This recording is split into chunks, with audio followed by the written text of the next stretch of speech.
السلام علیکم۔ آج ہمارے پاس دیوبند اور منگلور کے مشہور شاعر جناب اسجد رانا صاحب تشریف لائے ہوئے ہیں۔ میری طبیعت چاہی کہ ہلکا سا تعارف کرا دوں اور آج انہی سے شعر پڑھواؤں، تو یہ تعارف تو کروا دیا۔ ان کا بھی ایک چینل ہے بزم حسان کے نام سے، اس کو بھی سبسکرائب کریں اور شعر سے لطف اندوز ہوں۔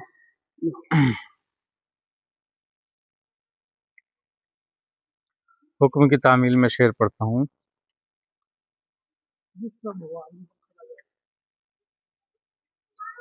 ہمارے صبر کا یوں امتحان نہ لو ہرگز، ہمارے صبر کا یوں امتحان نہ لو ہرگز، کلائیوں میں نہ پہنی ہے چوڑیاں ہم نے، ہمارے صبر کا یوں امتحان نہ لو ہرگز، کلائیوں میں نہ پہنی ہے چوڑیاں ہم نے، اگر جو آ گئے میدان میں جاں کا خوف نہیں، کہ ساحلوں پہ جلائی ہیں کشتیاں ہم نے۔